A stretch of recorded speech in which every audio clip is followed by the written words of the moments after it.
채무자가 이행을 하지 않습니다. 이행을 하지 않으면 이때 가서 판결문 다 들고 가가지고 강제로 두들겨 패거나 장기를 갖다가 팔아버린다. 이런 건 그래서 계약이 깨지고 싸움이 나는 건 원하지 않은 거니까 원하지 않은 건 국가가 해결하는 거야. 원하는 건 상황을 당하지 않도록 열심히 공부해서 주택관리사 자격을 취득해서 관리소장님으로 활동을 하시는 훌륭한 분들이 되셨으면 좋겠습니다. 자, 3교시입니다. 우리 선생님들이 지금 대리를 갖다가 같이 이렇게 공부하고 계시는데요. 대리는 개념 잘 잡으셔야 돼요. 자, 협의의 무권대리를 갖다가 봅니다. 303쪽에 보시면 자, 협의의 무권대리가 있어요. 이 협의의 무권대리라고 하는 것은 좁은 의미의 무권대리죠. 좁은 의미의 무권대리인데요. 협의의 무권대리는 표현대리와 달리 거래 안전과 전혀 상관이 없습니다. 자, 이 협의의 무권대리는요. 무권대리의 일종인데요. 본인 잘못이 전혀 존재하지 않는 거죠. 본인에게 잘못이 없는 거예요. 본인에게 잘못이 없으니까 이때는 본인을 보호하겠죠. 본인을 갖다가 보호하는 제도니까 상대방 병을 보호하는 제도가 아니라고 하는 거예요. 상대방을 딱 보호하지 않으니까 협의의 무권대리는 거래 안전과 전혀 무관한 거죠. 어떤 경우냐? 예를 들면 본인값이 이렇게 집 갖고 있어요. 이때 매매할 수 있는 대리권을 다 준 적이 없는데 요놈이 설치고 다니면서 내가 본인값의 대리인입니다 라고 상대방과 이렇게 대리를 저질렀어요. 이때 상대방 병이 값 때문에 믿으면 표현대리라는 말을 쓰지만 요놈이 설치고 다녀서 요놈 때문에 대리권이 있다고 믿었을 때는요. 요놈 잘못이죠. 요놈한테 책임을 묻는 게 협의의 무권대리예요. 그래서 이때 표현대리는 갑이 책임지는 게 표현대리고요. 협의의 무권대리는 을이 책임지는 거예요. 따라서 표현대리가 성립하면 본인 갑이 책임을 지기 때문에 원칙적으로 무권대리인데 책임을 못 지게 되는 거죠. 자, 그래서 협의의 무권대리는요. 협의의 무권대리는 대리인 을이 설치고 다닌 경우를 말하는 것이다. 이러한 협의의 무권대리는요. 다시 계약의 무권대리가 있고 단독행위의 무권대리가 있어요. 자, 그래서 계약을 체결할 권한이 없는 자가요. 멋대로 계약을 갖다가 체결한 경우, 그 다음에 단독행위를 저지를 수 없는 자가 멋대로 단독행위를 저지르는 경우 이렇게 둘로 나누게 됩니다. 계약에 무권대리가 있으면요. 역시 대리권만 존재하지 않고 삼면관계는 그대로 존재하는 겁니다. 본인과 상대방 사이의 관계가 있고 그 다음에 상대방이 무권대리인을 찾아오는 관계가 있고 본인이 무권대리인을 갖다가 찾아오는 관계가 있습니다. 이렇게 세 가지 관계가 있어요.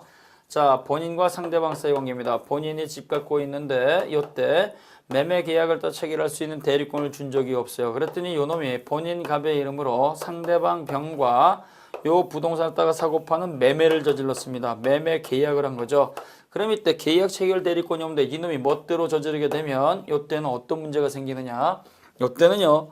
유리하냐 불리하냐 이것만 가지고 따지는 거예요. 따라서 본인이 유리하면 추인할 수가 있고 불리하면 추인 거절할 수가 있죠.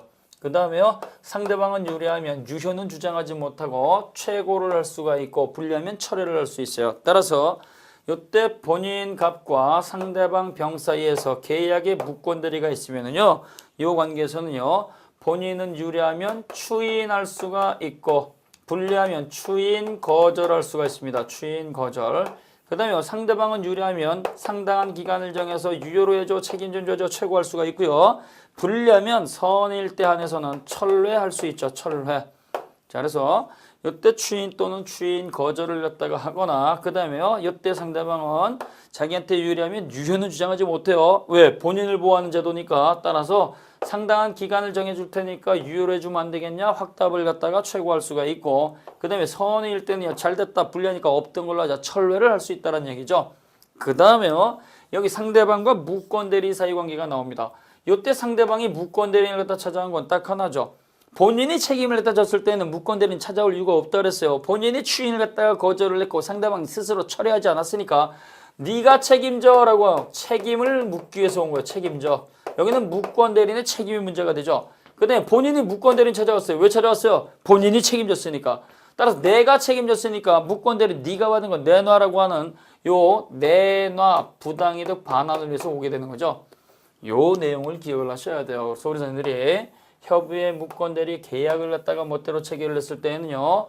본인은 유리하면 추인할 수 있고 불리하면 추인 거절할 수 있다. 상대방은 유리하면 최고할 수가 있고 불리하면 철회할 수가 있다. 그 다음에 무권 대리인 찾아온 것은 네가 책임져라고 하는 것이고 요 갑이 찾아왔을 때는 내놔라고 하는 거죠. 요걸 갖다가 기본적으로 잡아 놓으시고요. 따라서 본인은 유리하면 내가 생각을 해도 그 대리인이 누군지는 모르지만 유리하니까 내가 책임질게 라고 추인을 할 수가 있어요. 이때 추인은 그 법적 성질이 상대방 병의 승낙이라든가 무권 대리인의 승낙을 받을 필요가 없어요. 내가 그 행위를 따가 책임져도 되겠습니까? 라고 묻고 하는 게 아니죠. 따라서 일방적으로 하는 거니까 형성권으로서의 성질을 갖습니다.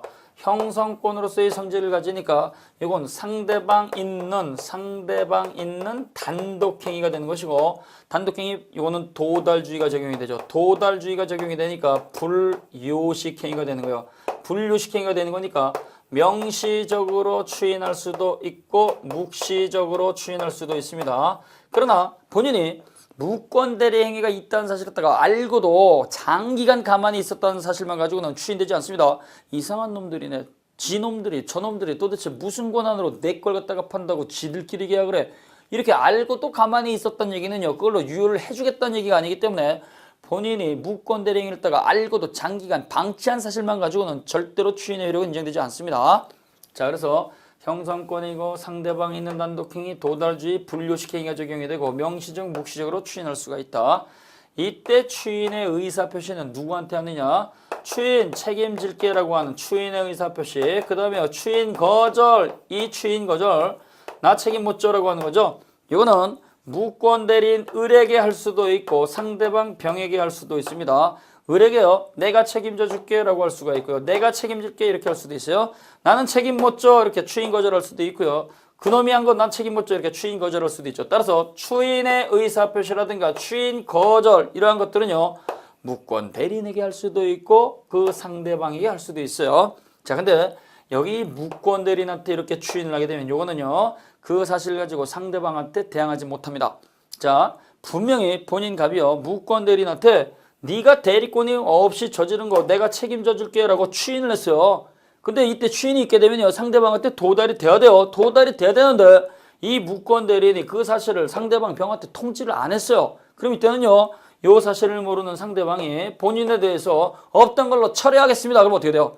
철회하겠습니다. 그러면 이때는 본인은 내가 먼저 추인했습니다 라는 말을 가지고 주장하지 못한다는 얘기죠. 그래서 우리 선생님들이 요 본인한테 추인권이 있을 때는요. 추인 또는 추인 거절의 의사표시는 을에게 할 수도 있고 병에게 할 수도 있는데요. 이때 을에게 추인을 했을 때는 병한테 도달하기 전이라고 한다면 그 사실을 모르는 병이 철회를 해왔을 때는 추인을 가지고 대항하지 못한다. 그러나 요 병한테 직접 내가 책임질게 라고 했을 때는요. 그때는 당연히 추인이 빨랐으니까 그 이후에 병은 철회를 못하겠죠. 그래서 우리 선생님들이 을에게 추인을 했다고 하더라도 병이 그 사실을 알지 못했을 때는요. 병은 당연히 철회를 주장할 수 있으니까 본인 갑의 이행 청구에 대해서 당연히 거절하거나 대항할 수 있다는 거 꼭 기억을 하셔야 돼요. 자, 그래서 요 추인 꼭 기억을 해 놓으시고요. 이때 추인은요. 일방적으로 하는 거니까 원칙적으로 전부 추인이 원칙입니다. 전부 추인은 뭐예요? 그놈이 저지른 거 전부 다 책임질게라고 하는 거죠. 그러니까 이 전부 추인은요. 당연히 승낙받을 필요가 없어요. 그러나 예외적으로 일부에 대해서 추인을 하거나 조건을 갖다가 붙여서 추인을 하거나 그 내용을 갖다가 변경해서 추인한 것은 이건 전부 다 새로운 의사표시죠. 돈 더 갖고 오면 책임져 줄게. 이런 건 안 된다는 얘기예요. 따라서 이때 일부에 대해서 추인을 하거나 조건을 갖다가 붙여서 추인을 하거나 변경된 추인을 하게 되면 이때는 새로운 의사표시니까 상대방의 승낙을 받아야지만 효력이 있습니다. 따라서 성질 기억을 하시고요. 그 다음에 추인 또는 추인 거절의 상대방 기억을 하시고요. 무권 대리인한테 추인을 했을 때는 그 사실을 가지고 선의 병한테 대항하지 못한다. 그 다음에 추인은 원칙적으로 전부 추인이다. 예외적으로 일부 조건 변경을 했을 때는 상대방의 승낙을 받아야 된다. 꼭 기억을 하셔야 돼요. 자, 그러면 이때 추인이 있게 되면 그 추인의 효력은 어떻게 되느냐? 추인이 있게 되면요. 본인이 모든 걸 책임지는 거죠. 본인이 모든 걸 책임지니까 무권 대리인은 책임이 없습니다. 자, 그래서 본인이 추인을 했다 하게 되면 이때는 어떻게 되냐? 무권 대리인은 상대방한테 책임을 갖다 지지 않고 본인 갑이 모든 권리와 의무를 상대방 병한테 책임을 지는 거예요. 따라서 본인 갑이 무권 대리인을 갖다가 예, 그 행위를 다 책임지겠다고 떠든 거니까 상대방에 대해서 권리와 의무를 부담하게 되는 겁니다. 따라서 무권 대리인은 책임이 있다 없다? 없다. 없다. 그럼 때 추인이 있게 되면요. 이 추인의 효력은요. 이건 소구표가 인정이 되죠. 소구표. 그놈한테 대리권 준 적은 없지만 그놈이 저지른 거 책임지겠습니다라고 한 거니까 그놈이 저지른 것은요. 처음부터 책임을 져야 돼요. 따라서 소구표가 있다. 그러나 우리 민법은요. 소구표가 있다고 하더라도 처음부터 효력이 있다고 하더라도 제3자의 이익을 침해하지는 못해요. 그래서 이때 부동산 매매 계약에 대해서 책임지겠습니다라고 했는데요. 추인하기 전에 이미 다른 사람한테 그 부동산 다 팔았다 그러면 그 판 행위에 대해서는 영향이 없다는 얘기죠. 그래서 우리 선생님들이 꼭 기억하는 게 이 소구표가 있다고 하더라도 제3자의 이익은 침해하지 못하는 거. 그러면 이때 추인을 하게 되면 대리권을 준 적은 없지만 책임지겠습니다라고 말한 것에 불과한 거기 때문에 무권대리의 추인은 사후의 대리권 수여이다 그러면 안 돼요. 사후의 대리권 수여가 아니고 무권대리지만 책임만 지는 거죠. 따라서 유권대리로 전환되는 것은 아니다. 그래서 무권대리를 갖다가 추인을 하게 되면 유권대리로 바뀌는 것이다. 유권대리 전환이다. 이렇게 나오면 틀리는 거예요. 유권대리로 바뀌는 것은 아니다. 책임만 지는 거예요. 그래서 우리 선생님들이 이렇게 유권대리 효과가 발생이 되는 거죠. 그 다음에요. 분리하면 뭐 한다 그랬어요? 추인 거절한다 그랬죠. 추인 거절이 있게 되면요. 무효가 확정이 됐으니까 본인은 책임이 없고 무권대리는 책임을 지게 되는 겁니다. 그 다음에 상대방입니다. 상대방 병은요. 유리하거나 그다음에 불리하거나 이렇게 둘로 나올 수가 있는데요. 상대방 병의 입장에서 무권대리 행위가 요게 유리하다 그러면 어떻게 돼요? 이때는 어떻게 돼요? 유효해주면 안 될까라고 애원할 수 있겠죠. 그러나 이때 상대방 병한테 유리하다고 하더라도 상대방 병이요. 협의에 무권대리를 적극적으로 유효 주장하면 안 돼요. 왜? 본인 보호제도고 상대방 보호제도가 아니니까 협의에 무권대리에서 유효를 갖다가 선택하는 것은 어디까지나 본인 갑이 선택하는 것이지 상대방이 선택하는 게 아닙니다. 따라서 이때 상대방은요. 유리했을 때는요. 유효를 적극적으로 주장하는 건 안 돼요. 표현 내릴 때는 유효를 주장할 수 있지만 따라서 이때는 유리하다고 하더라도 최고만 할 수 있는 거야. 최고. 최고는 뭐요? 야 그거 네가 대리권 주지 않았다고 하더라도 그놈이 무권 대리로 저지른 거 책임져 주면 안 되겠냐? 대답 좀 해줘. 이렇게 애원하는 걸 갖다가 우리는 최고라는 말을 쓰는 거예요. 최고. 따라서 이때의 최고는요. 형성권으로서의 성질을 갖습니다. 형성권. 이때 상대방 병이요. 야 그거 대답을 갖다 해주면 안 되겠냐? 유예해주면 안 되겠냐? 이렇게 묻는 것이지 본인 갑이라든가 무권 대리한테 승낙받을 필요가 없어요. 따라서 이때 이 최고는 형성권으로서 성질을 갖고 준법률행위로서 관념의 통제가 되죠. 관념의 통제가 아니죠. 관념의 통제가 아니고 뭐요? 의사의 통제. 최고라는 글자가 있거나 그 다음에요. 거절이라는 글자가 있을 때는 의사의 통제라는 말을 쓰는 거예요. 관념의 통제는 승인승낙 통제였죠. 그래서 형성권으로서 준법률행위 그 다음에 의사의 통제 도달주의가 적용이 되는 거예요. 도달주의. 따라서 도달주의니까 불요식행위죠. 불요식행위. 자 그러면 이때 요 확답을 갖다가 최고하기 위해서는 요건을 갖춰야 돼요. 요건. 반드시 상당한 기간을 정해야 됩니다. 상당한 기간. 상당한 기간을 갖다가 정해주면 되는 것이기 때문에 반드시 1개월 이상의 기간이다. 이렇게 나오면 틀리죠. 그래서 15일이 될 수도 있고 20일이 될 수도 있기 때문에 상당한 기간이 이렇게 나와야지 1개월 이상의 기간을 정해서 그러면 틀립니다. 그럼 이때 최고의 상대방은 누구냐? 최고의 상대방은 추인권이 있어야 되겠죠. 따라서 요 확답 최고를 갖다가 했을 때 요 최고를 딱 받을 수 있는 최고의 상대방은요. 추인권자니까 요 때는요. 요거는 본인 갑에게만 하는 거예요. 본인 갑에게만. 따라서 무권 대리인들한테 요걸 다가 최고할 이유는 없겠죠. 그래서 최고의 상대방은 본인 갑입니다. 그래서 갑에게 상당한 기간을 정해서 추인협의 확답을 해줘라고 하는 거예요. 최고는 도달주의지만 이 확답이라고 하는 것은 발신주의입니다. 따라서 그 기간 내에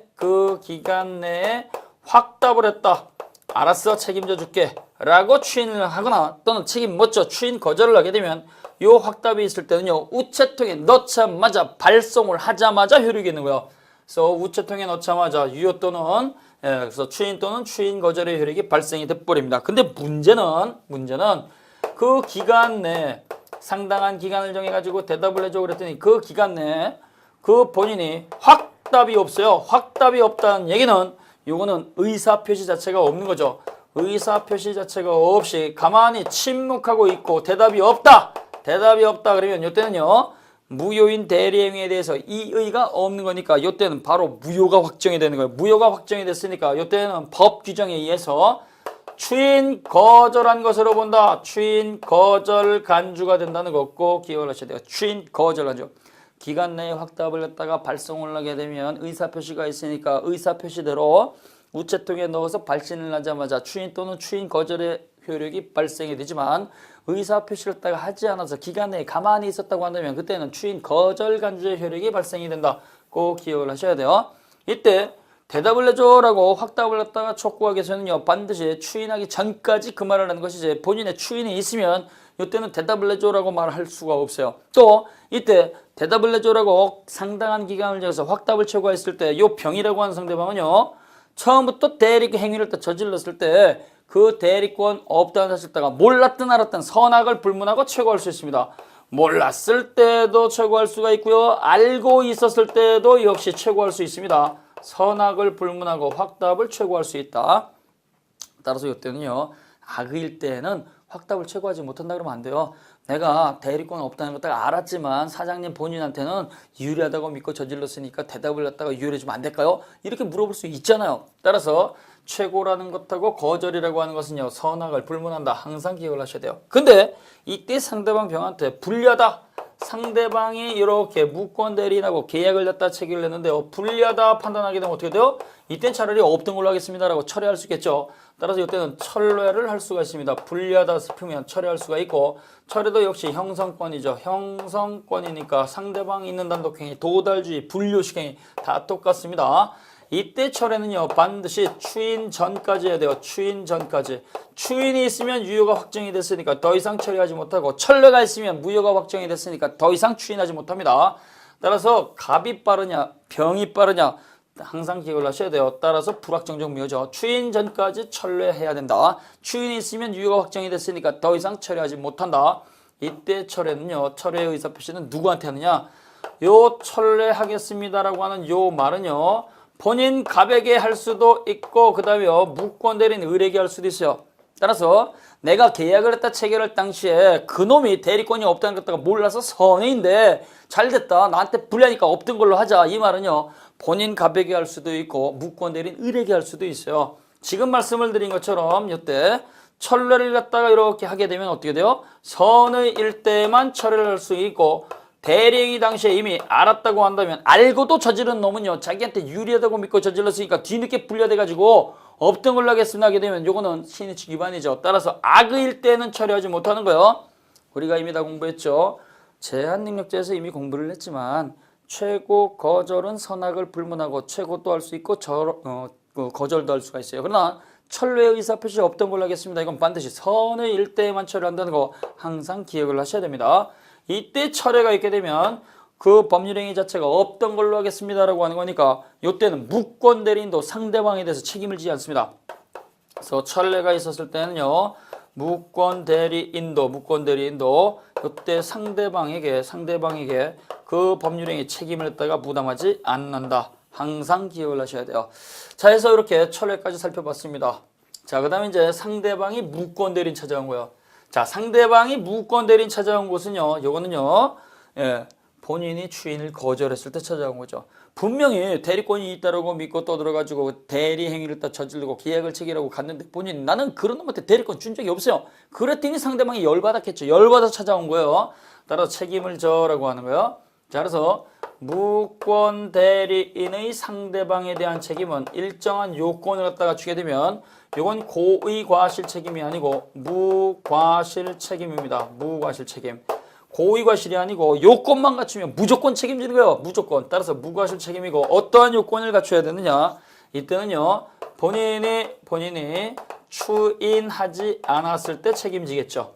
본인이 추인을 하게 되면 본인이 모든 책임을 또 지는데요. 본인이 추인 자체를 안 했어요. 따라서 추인 거절한 경우. 그 다음에 상대방 스스로 그거 잘 됐습니다. 없던 걸로 하겠습니다. 철회하지도 않았을 때죠. 상대방이 철회하지도 않았을 때. 그 다음에 이때 무권 대리인 스스로 대리권의 존재를 증명하지 못했을 때. 대리권이 있다고 떠들었는데요. 그 대리권 자체를 갖다가 증명하지 못하면 대리권이 없는 게 돼버리잖아요. 따라서 본인이 추인하지도 않고 상대방이 철회하지도 못하고 그 다음에 대리권 존재를 증명하지 못하면 이때의 무권대리는요. 행위 능력자인 무권대리만 책임을 지는 거예요. 행위 능력자.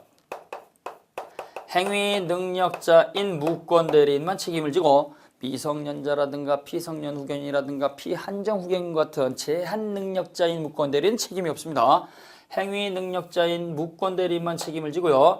이때 책임의 내용은요. 상대방이 선택하는 거예요. 상대방의 선택, 병의 선택에 따라서 계약대로 이행을 갖다가 해주거나 또는 계약대로 할 수 없다고 한다면 손해배상을 해줘야 돼요. 손해배상 물어줘야 된다는 얘기죠. 그래서 여기 행위 능력자인 무권대리인일 것, 그 다음에요. 상대방의 선택에 따라서 이행을 하는 것이기 때문에 무권대리인 자신의 선택이 아니라는 걸 꼭 기억을 하셔야 돼요. 의뢰 선택이 아니고 병의 선택이죠. 따라서 이때는요. 두 개를 한꺼번에 그리고로 청구하는 게 아니고 이행을 해주거나 못하면 물어내. 둘 중에 하나를 선택하는 거예요. 둘 중에 하나. 이때는요. 상대방 병이라고 하는 사람은요. 처음부터 대리권이 없다는 사실을 모르고 모르는데 잘못이 없어야 돼요. 따라서 상대방 병은요. 협의회 무권대리인에게 책임을 묻기 위해서는요. 처음부터 대리인이 당시에 대리권이 없다는 사실다가 몰라서 선을 이고 그 다음에 무과실해야 돼요. 선을 이기만 하면 되는 게 아니죠. 따라서 이때 상대방의 선의 무과실 추정이 되니까 무권대리인이 저놈은 이미 다 알고 있었습니다. 저놈은 이미 잘못이 있습니다. 이거는 무권대리인이 증명을 하는 거죠. 자, 여기서 표현대리 125조, 126조, 129조가 있었고요. 협의회 무권대리 책임이 있는데요. 이때 표현대리가 됐던 협의회 무권대리가 됐던 상대방이 책임을 묻기 위해서는요. 반드시 선의 일뿐만이 아니라 무과실해야 된다는 거 꼭 기억을 하셔야 돼요. 선의 무과실 때만 책임을 물을 수가 있다. 자, 이 요건 꼭 기억을 하셔야 됩니다. 그 다음에 이제 본인이 무권대리인 찾아온 거예요. 본인이 무권대리인 찾아온 건 왜 찾아왔느냐? 본인이 상대방한테 모든 책임을 진 거죠. 따라서 이때는요. 받을 게 있다라는 얘기죠. 내가 모든 거 책임졌으니까 계약금, 중도금, 잔금 받는 거 있으면 내놔. 물건 인도 받는 거 있으면 내놔. 따라서 이때 본인은 무권대리인에게 부당 이득으로서 가지고 있는 걸 갖다가 반환 청구할 수 있습니다. 반환 청구할 수 있다. 이러한 경우에요. 반환 청구를 했다 해서 받았는데요. 본인과 벽에 손해가 있다 그러면 이때는 멋대로 불법을 갖다 저지른 거니까 그 손해가 있게 되면 불법 행위를 이유로 물어내라고 하는 손해배상도 청구할 수가 있습니다. 손해배상 청구. 이것도 가능한 거예요. 그 다음에요. 이 갑하고 무권대리인 을사이에서 법적 분쟁이 있으면 이때는 계약을 갖다가 체결을 했거나 위임을 갖다가 했거나 이런 계약관계, 법률관계가 없죠. 법률관계가 없이 원인이 없이 다른 사람 재산을 관리했으니까 이때는 위임 계약을 갖다가 준용하는 게 아니고 이때는 사무관리 규정을 적용을 합니다. 사무관리 요 법 규정을 갖다가 적용을 하게 된다. 요것만 잘 기억을 하시면 돼요. 자, 그래서 부당이득 반환이라든가 불법 행위에 대한 손해배상 청구라든가 그 다음에 분쟁이 생기게 되면 사무관리 규정을 갖다가 유추 적용한다. 자, 그래서 계약의 무권대리 본인과 상대방 사이의 관계, 상대방과 무권대리인 사이의 관계, 본인과 무권대리인 사이의 관계 정확하게 정리하셔야 됩니다. 자, 많다고 생각하지 마시고요. 우리 선생님들이 항상 물 흐르듯이 교과서 읽기가 힘들다 그러면 자주 들어놓으시면 돼요. 듣는 것 자체를 딱 거부하게 되면 우리가 공부하기가 굉장히 힘들어 버리게 됩니다. 그 다음에요. 단독행위의 무권대리가 있어요. 자, 그래서 이 단독행위를 갖다가 저지를 수 없는 자가 대신 저지른 거죠. 이러한 단독행위라고 하는 것은요. 다시 둘로 나누게 되는데요. 상대방 없는 단독행위가 있죠. 상대방 없는 단독행위가 있고 상대방 있는 단독행위가 있어요. 자, 상대방 없는 단독행위 요것을 갖다가 어떤 것들이냐. 상대방 없는 단독행위는요. 재단법인 설립이라든가 유언이라든가 유증 그 다음에 소유권의 포기 그 다음에 상속의 포기 같은 이러한 재유포죠. 이러한 재유포는 일방적으로 저지르지만 다른 사람한테 영향을 미치지 않으니까 요식 행위로서의 성질을 갖습니다. 따라서 이러한 재단법인 설립이라든가 유언이라든가 소유권의 포기 상속의 포기와 같은 포기를 하게 되면 요 무권대리는 절대적 무효입니다. 절대적 무효가 되는 거니까 이거는 본인이 추인을 갖다가 해도 효력이 발생하지 않습니다. 그래서 재단법인을 갖다가 설립할 의사가 없는 본인을 갖다가 무권대리인이 멋대로 재산을 내놓겠습니다. 그러면 이건 무효가 확정이 된 것이고 본인이 추인을 해도 그 요건을 갖출 수가 없어요. 따라서 주무관청의 설립허가도 나올 수가 없고 설립등기도 만들어진 것도 아니고 그 다음에 정관 작성해서 기명날인 자체를 냈다가 효력을 딱 발생할 수 없으니까 제유포와 같은 상대방 없는 단독행위에 무권대리가 저질러지게 되면 이거는 절대적 무효가 되는 거니까 본인이 추인을 갖다가 못한다. 추인을 해도 효력이 없다. 그 다음에 상대방 있는 단독행위가 있습니다. 상대방 있는 단독행위는요, 가장 대표적인 것이 바로 형성권 행사예요. 형성권 행사고, 이런 것들은 다른 사람 권리에 영향을 주는 거죠. 영향을 주는 거니까 이건 도달주의가 적용이 돼요. 도달주의가 적용이 되고, 따라서 불요식 행위가 되는 거죠. 따라서 쉽게 해제할 수 없는 대리인이 해제한 경우, 취소할 수 없는 대리인이 취소한 경우, 이러한 것들을 갖다가 저질렀을 때요. 그러면 해제권, 취소권이 없는 자가 그 해제를 갖다가 하고 취소를 했을 때에는요, 당연히 해제와 취소에 대해서는 무권 대리니까 해제 취소의 효력은 원칙적으로 발생하지 않습니다. 따라서 상대방 있는 단독행위에 무권 대리가 있을 때는 원칙적으로 무효예요. 무효. 근데요, 예외적으로 이거는 계약의 무권 대리와 마찬가지로 추인할 수가 있어요. 왜? 불요식 행위니까. 내가 그놈한테 해제권, 취소권을 갖다가 준 적은 없는데 그놈이 해제했어? 취소했어? 아, 그거 무효야. 그러면 해제, 취소 효력은 없어요. 그러나 그놈한테 해제권, 취소권, 대리권 준 적은 없지만 그놈이 저지른 건 내가 책임질게 추인을 하게 되면 이때는 예외적으로 그 해제의 효력도 발생하고 그 다음에 취소의 효력도 발생한다는 얘기죠. 자, 그래서 상대방 없는 단독행위의 무권 대리는 절대적 무효니까 추인을 못한다. 그러나 상대방 있는 단독행위의 무권 대리는요, 그 상대방이 무권 대리인의 동의라든가 허락을 갖다가 받아서 저질렀다고 하더라도 역시 효력이 없고, 그 다음에 상대방이 대리권 경우 대리인한테 해제 취소한 걸 갖다가 무권 대리인한테 동의받아서 저질렀다고 하더라도 역시 무효예요. 그러나 본인이 뒤늦게 추인할 수가 있다. 추인 꼭 기억하셔야 돼요. 여기서 중요한 건요, 이거 하나 기억하셔야 돼요. 우리가 단독행위는 계약과 그 법리가 다르죠. 그러나 단독행위의 무권 대리에서 계약의 무권 대리 규정을 갖다 적용을 해서 추인이 가능하다는 얘기예요. 추인. 그러나 단독행위 규정은 계약에 적용하지 않습니다. 그래서 우리 선생님들이 예외적으로 계약의 규정을 단독행위에다 적용하는 게 바로 이 부분이죠. 그래서 단독행위, 상대방 있는 단독행위에 무권대리가 있을 때에는 계약의 무권대리 규정을 다 적용을 해서 추인할 수가 있다. 자, 이렇게 기억을 하시면 됩니다. 자, 그래서 협의의 무권대리 선생님들이 잘 기억을 해 놓으시고요. 이거 절대로 잃어버리시면 안 됩니다. 그 다음에 제가 우리 선생님들한테 문제를 갖다 드린 게 있죠. 이 문제는요, 항상 우리가 3번 이상 반복해서 풀어보셔야 돼요. 문제를 또 잘 푸셔야지만, 그리고 기계적으로 푸셔야지만 시험장 가서 어렵지가 않습니다. 그 다음에 319쪽에 보시면 무효와 취소가 있습니다. 자, 이 무효라고 하는 게 있고 취소라고 하는 게 있습니다. 자, 법률행위가 성립하고 난 다음에 효력 요건을 딱 갖추지 못하게 되면 그때는 무효 또는 취소가 발생할 수 있죠. 따라서 법률행위가 성립하고 난 다음에 무효 취소의 문제가 나오는 것이지, 법률행위 자체가 불성립했을 때에는 무효라는 말도 떠들 수가 없고, 그 다음에 취소라는 말도 떠들 수가 없습니다. 자, 무효와 취소의 구별 319쪽에 보시면 무효라고 하는 건 처음부터 효력이 없고, 취소라고 하는 것은요, 일단 효력이 발생이 되고 취소하기 전까지는 유효이죠. 그래서 무효는요, 법의 규정이 있을 수도 있고 없을 수도 있어요. 선량한 풍속 사회질서 위반은 무효이다. 법의 규정이 있죠. 그러나 첩계약은 무효이다. 이런 건 없잖아요. 그래서 무효는 법의 규정이 있을 수도 있고 규정이 없을 수도 있습니다. 그러나 취소는 반드시 법에 정한 취소 사유가 발생이 돼야 돼요. 법에 정한 취소 사유는 뭐요? 제착사강이죠. 그래서 제한 능력이라든가 착오라든가 사기, 강박이 있을 때만 취소의 효력을 갖다가 취소를 갖다가 할 수 있는 것이고, 제착사강이 아니라고 한다면 일방이 취소를 했던 쌍방이 취소를 했던 취소 효력은 발생하지 않습니다. 320쪽에 보시면 자, 무효와 취소의 도표가 나와 있죠. 자, 그래서 무효가 나와 있습니다. 그 도표 별표 새겨 놓으시고 항상 우리가 눈으로 잘 보셔야 돼요. 무효라고 하는 것도 있고 취소라고 하는 것도 있는데요. 어디에서 차이가 있느냐? 자, 무효라고 하는 것은요, 원칙이 절대적 무효가 원칙입니다. 무효는요, 절대적 무효가 원칙이니까 선의 제3자를 보호하지 않습니다. 자, 그러나 예외적으로 무효가 상대적 무효가 있죠. 예외적으로 상대적 무효가 되는 것은요, 당사자 갑과 을 사이에서만 무효가 되는 것이고, 그 무효를 가지고 선의 제3자한테 대항하지 못하는 게 있어요. 그 무효를 가지고 선의 제3자에게 대항하지 못한다. 대항하지 못하니까 선의 제3자를 보호해 주는 거죠.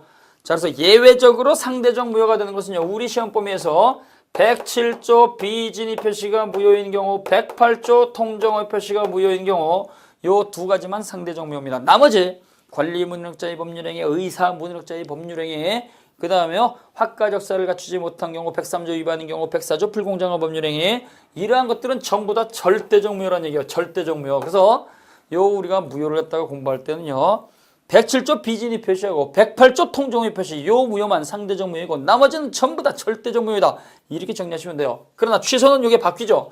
자, 취소는요, 원칙이 절대적 취소가 아니고요. 취소는 원칙적으로 상대적 취소가 되는 거예요. 상대적 취소. 상대적 취소가 되니까 당사자 사이에서만 취소를 갖다가 주장할 수 있고 선의 제3자한테 대항하지 못하죠. 따라서 선의 제3자를 보호해 주는 거예요. 보호. 자, 그래서 어떻게 했어요? 차고 사기 강박이죠. 차고 사기 강박을 이루한 취소는 당사자 사이에서는 요건을 갖추면 언제나 취소할 수 있지만 그 취소를 가지고 선의 제3자한테 대항하지 못한다. 꼭 기억을 하셔야 돼요. 취소는 예외적으로 절대적 취소가 있습니다. 예외적으로 절대적으로 취소가 되는 것은 어떠한 경우요? 제한 능력을 위한 취소죠.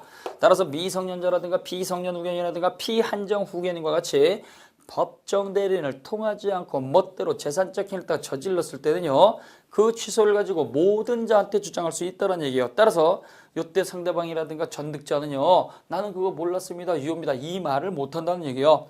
그 다음에 그 도표 밑에 보시면 무효와 취소에 있어서 반드시 법의 규정이 있을 때만 무효와 취소를 주장할 수 있냐, 여기 이제 차이가 있어요. 무효는 법의 규정이 있을 수도 있고 없을 수도 있어요. 그러나 취소는 반드시 채착사강 취소의 원인이 있어야 됩니다. 그 다음에 무효의 주장은 누가 하느냐? 무효 주장은요, 당사자도 무효를 갖다가 주장할 수 있고 그것과 상관이 없는 제3자도 주장할 수 있으니까 무효는 특정인이 주장하는 게 아닙니다. 갑과 을이 살인청부 계약을 체결했습니다. 그러면 갑과 을은요, 그 쌍방 불법을 때 저지른 놈들이니까 계약을 체결했다고 하더라도 살인청부 계약 무효야 해가지고 약정되고 이행하지 못할 거야 이렇게 주장할 수 있어요. 그러나 그러한 놈들하고 상관이 없는 공부하시는 우리 제3자들도 살인청부 계약이 됐던 도박채권 채무 계약이 됐던 이런 계약 법률행위는 무효입니다. 당연히 주장할 수 있죠. 따라서 무효는 특정인이 주장하는 게 아니고 특정인이 주장하는 게 아니고 모든 자가 주장할 수 있다. 그러나 취소는 안 그래요. 취소는 뭐요? 취소권을 갖고 있는 사람이죠. 그래서 취소권 요걸 따가 주장하는 것은요, 특정인으로서 표대승이라고 그랬어요. 표의자 자신, 그 다음에 대리인, 그 다음에 승계인이죠. 상대방은 취소권이 없습니다. 상대방은 그 법률행위의 유효를 갖다가 주장한 자니까 상대방은 취소권이 없어요. 그래서 표대승씨입니다. 표대승. 누구라 그랬어요? 표인봉 아버지라고 그랬잖아요. 표인봉 아버지 표대승씨는 취소권을 갖고 있습니다. 표의자 자신이죠. 따라서 제한능력자 자신도 취소할 수가 있고 차고자 자신도, 그 다음에요, 사기당한 자 자신도, 강제로 협박당한 자 자신, 그래서 표의자 자신도 취소할 수가 있고요. 그 다음에 주의하실 게 대리인이죠. 이때 대리인은요, 법정 대리인은 언제나 자유롭게 취소권을 행사할 수 있지만 임의 대리인은 원칙적으로 취소권이 없다라는 걸 꼭 기억을 하셔야 됩니다. 그 다음에 승계인이죠. 승계인은 특정 승계인이 됐든 포괄 승계인이 됐든 자유롭게 취소할 수 있습니다. 그 다음에요, 효력입니다. 무효는 처음부터 효력이 없어요. 따라서 무효인 계약은요, 처음부터 효력이 없다. 권리와 의무가 없으니까 이행하기 전이라고 한다면 이행할 필요가 없고, 이행을 하게 되면 부당이 들어서 반환 청구할 수 있어요. 그러나 무효가 됐다고 해서 무조건 언제나 반환 청구하는 건 아닙니다. 반사회 질서가 있을 때는 쌍방불법이니까 두 놈 사이에서는 언제나 반환 청구하지 못하고요. 그 다음에 폭리행위 백사조가 있을 때는요, 폭리자 자신은 반환 청구하지 못한다. 이렇게 꼭 기억을 하셔야 됩니다. 그러나 취소가 있게 되면 어떻게 돼요? 취소가 있게 되면은요, 반사회 질서의 불법이 아니니까 이때 취소가 있게 되면 이때는요, 당사자 사이에서 언제나 부당이득 반환 청구할 수가 있고, 이때 부당이득 반환 청구는요, 선의일 때에는 현존이익 범위 내에서 반환하면 되고, 악의일 때에는 이익에다가 이자를 붙이고 손해가 있으면 손해를 배상을 해야 됩니다. 그러나 예외적으로 제한 능력을 이유로 취소를 했을 때에는 제한 능력자 쪽에서는 선악을 불문하고 뭐만 현존이익만 반환해 주면 된다. 같이 기억을 하시면 돼요.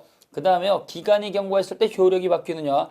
한 번 무효가 확정이 되면 영원한 무효입니다. 한 번 유효가 확정이 되면 영원한 유효입니다. 따라서 무효가 기간이 경과해서 유효로 바뀌는 것도 없고, 유효가 기간이 경과했다고 해가지고 무효로 바뀌지 않습니다.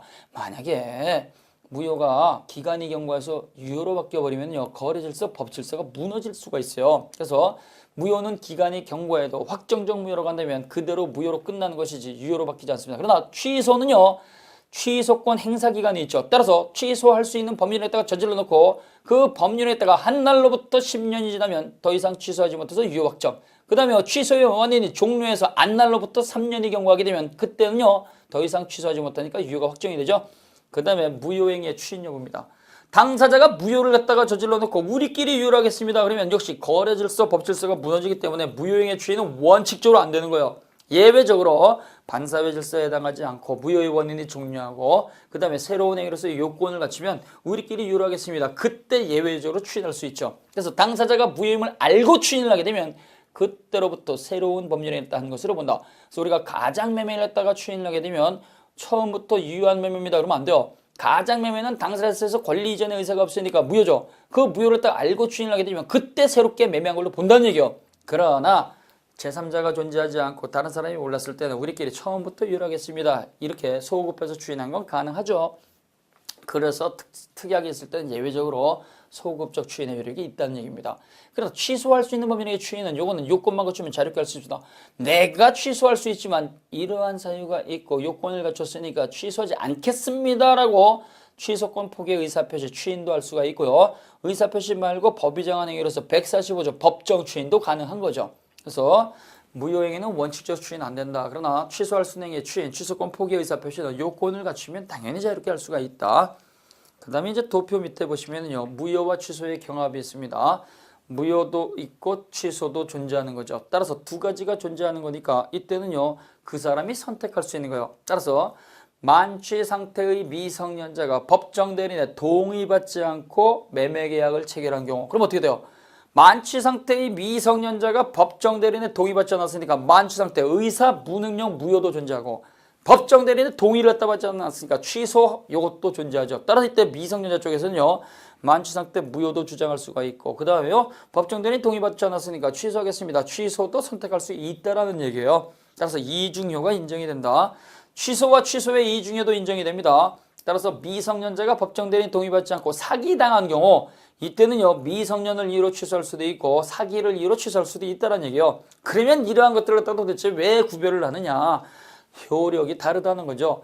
무효와 취소가 두 가지 존재하면 무효를 갖다가 주장하면 시간적 제한이 없이 언제나 되돌려 받을 수 있습니다. 그러나 취소를 갖다가 주장했을 때는 기간의 제한이 있다는 얘기예요. 10년 또는 3년이잖아요. 그 다음에 취소와 취소가 있을 때도 역시 선택할 수 있는데요. 미성년을 이유로 취소를 했을 때는 언제나 무조건 되돌려 받으니까 선의 제3자한테도 반환 청구할 수 있죠. 그러나 사기를 이유로 취소를 했을 때는요. 그때는 선의 제3자한테 대항하지 못하니까 돌려받지 못하는 경우도 있을 수 있다는 얘기예요. 효력이 다르기 때문에 구별을 하는 거예요. 그러나 어찌됐든 간에 무효와 취소 또는 취소와 취소가 있을 때에는 선택적으로 주장할 수 있어요. 아무거나 선택할 수 있다는 얘기입니다. 그 다음에 보시게 되면 무효의 효과가 나와 있습니다. 자, 그래서 거기 종류 보세요. 321쪽에 무효는 절대적 무효도 있고 상대적 무효도 있습니다. 그래서 민법은 절대적 무효가 원칙이다. 상대적 무효는 예외적으로 107조 비진입 표시, 그 다음에요 108조 통정허위 표시. 그래서 우리가요 절대적 무효는 선의 제3자를 따가 보호하지 않는 것이고요. 그 다음에 상대적 무효는 뭐요? 선의 제3자를 보호한다고 그랬어요. 그래서 비진입 표시 무효하고 108조 통정허위 표시 무효를 빼놓고는 전부 다 절대적 무효이다. 그래서 권리 무능력자, 의사 무능력자, 확가적사를 갖추지 못한 경우 그 다음에요 103조 반사회 질서, 그 다음에 104조 불공정한 법률행위, 그 다음에요 불법 조건이 붙어있는 법률행위 이런 것들 전부 다 절대적 무효니까 선의 제3자한테도 당연히 주장하고 되돌려받을 수 있다는 거 꼭 기억을 하셔야 됩니다. 그 다음에요 322쪽에 보시면은요 당연 무효하고 재판상 무효가 있습니다. 당연 무효는요 요게 원칙이죠. 그래서 우리 민법에서 무효를 갖다가 주장하는 것은요 반드시 소송을 통해서 주장할 필요가 없어요. 그러나 예외적으로 법원의 판결이라고 하는 거 소송을 갖다가 주장하는 경우는 어떠한 경우냐? 그게 바로 재판상 무효죠. 그래서 이 재판상 무효라고 하는 것은요 이거는 재판상 무효는 이거는 회사의 인수합병의 무효를 갖다가 주장하는 경우입니다. 그래서 이 재판상 무효는요 취소와 공통점을 갖고 있어요. 특정인이 재판을 청구한다는 점, 그 다음에 재판 행사는 기간이 정해져 있다는 점에서 무효 가운데서 취소와 유사한 무효는 재판상 무효입니다. 그 다음에요 전부 무효가 있고 일부 무효가 있죠. 자, 이 전부 무효하고 일부 무효인데요. 전부 무효는 당연히 무효가 확정된 겁니다. 근데요 일부분만 잘못된 거, 일부만 잘못되면 우리는 원칙적으로 전부 무효가 원칙이죠. 처음부터 일부가 잘못된 법률행위는 우리가 전혀 원하지 않았습니다. 따라서 우리가 원했던 건 100% 완벽한 법률행위였다고 원했으니까 일부가 잘못된 법률행위는 처음부터 전부가 잘못된 게 원칙이에요. 그러나 예외적으로 일정한 요건을 갖춰서 가분적이고 나머지만 가지고 계약을 유지하고자 하는 가정적 의사가 있을 때는 예외적으로 나머지 유효죠. 따라서 일부 무효가 있으면 원칙적으로 나머지 유효이다 그러면 안 돼요. 원칙적으로는 전부 무효이고 예외적으로 나머지가 유효이다. 가분적일 것. 그 다음에요 나머지만 가지고 계약을 진행하고자 하는 당사자의 원하는 의사, 가정적 의사가 있을 때. 자, 그래서 기억을 해 놓으시고요. 이때 137조 조문, 자 322쪽 왼쪽에 보시면 나와 있죠. 법률행위의 일부분이 무효인 때는 그 전부를 무효로 한다. 그러나 그 무효 부분이 없더라도 법률행위에 따라 하였을 것이라고 인정이 됐을 때에는 나머지 부분은 무효가 되지 않는다. 그래서 하였을 것이라고 인정이 되는 것, 그래서 하였으리라고 원했으리라고 인정이 되면 나머지를 갖다 유효를 해주고, 원하지 않으면 이때는 나머지는 유효가 되지 않죠. 따라서 사적 자체가 허용되니까 이 규정은 임의 규정입니다. 임의 규정. 자, 그 다음에요, 오른쪽 밑에 보시면 323쪽에 판례가 나와 있죠. 자, 그래서 우리가요, 토지거래 허가구역 내에서 토지와 건물을 갖다가 일괄 매매를 하기로 했는데 토지 허가를 못 받으면 이때는 일부가 무효니까 전부 무효가 원칙. 그러나 이때 건물 등기부 따로 있고 토지 등기부 따로 있으니까 당사자가 건물만이라도 매매하겠다는 이러한 별도의 특별한 의사표시, 가정적 의사가 인정이 되면 이때는 건물만 등기 이전해 주는 것은 가능하다. 같이 정리하시면 되겠습니다. 그 다음에 보시게 되면은요, 324쪽에 확정적 무효하고 유동적 무효가 나와 있습니다. 자, 확정적 무효는 무효가 됐으니까 유효로 바뀔 수가 없죠. 그러나 유동적 무효는요, 지금 현재 요건을 갖추지 못해서 무효이지만 추인이라든가 인가라든가 허가를 받아서 나중에 유효로 바뀔 수 있는 어정쩡한 상태를 갖다가 우리는 유동적 무효 그래요. 그래서 무권대리행위, 그 다음에 조건부 법률행위, 그 다음에 기한이 붙어있는 법률행위, 그 다음에 처분권이 없자의 처분행위 같은 거, 이러한 것들이 바로 가장 대표적인 불확정적 무효, 유동적 무효입니다. 따라서 이러한 조건부 법률행위라든가 그 다음에 무권대리행위, 그 다음에 토지거래 허가구에서 허가받기 전 이러한 것들은요 불확정적 무효이고, 이러한 것들은 요건을 갖추면 소급해서 유효가 되죠. 그러나 기한부 법률행위는 지금 현재는 무효이지만 효력이 없죠. 그러나 기한이 도래했을 땐 효력이 발생하고, 요거는 소급효가 없이 그때로부터 확정적으로 장래에 대해서 효과가 발생을 하는 거예요. 그 다음에 유동적 무효에 관련된 판례 꼭 기억을 하셔야 돼요. 토지거래 허가구역 내에서 허가를 갖다가 받기 전이라고 한다면 채권행위의 효력도 없고 물권행위의 효력도 없습니다. 권리와 의무가 존재하지 않습니다. 따라서 허가를 받기 전까지는 유동적 무효에 있기 때문에 당사자는 계약대로 이행을 청구할 수도 없고, 그 다음에 채무 불이행도 주장하지 못하고, 따라서 계약도 해지할 수가 없습니다. 그 다음에 2번, 허가받기 전이라고 하더라도 쌍방 당사자는요 허가권자한테 허가받을 수 있도록 협력할 의무가 있습니다. 꼭 기억하셔야 돼요. 그 다음에 자, 그래서 3번에 보시면 협력할 의무가 있다. 자, 근데요 이때 일방 당사자가 변심이 돼가지고 허가를 갖다가 협력하지 않았을 때는 계약을 해지하는 게 아니고 소송을 통해서 협력 의무 이행을 강제 청구할 수 있다. 그래서 3번 꼭 체크해 놓으세요. 쌍방 당사자가 명백히 협력 의무 이행을 딱 거절을 했을 때에는 당연히 허가받기 전이라고 하더라도 계약을 갖다가 무효로 확정지을 수가 있겠지만, 일방 당사자가 변심이 됐을 때는요 다른 사람은 여전히 계약 유지를 원하는 거니까 그때는 해제를 하는 게 아니고 소송을 통해서 협력 의무 이행을 강제 청구할 수 있어요.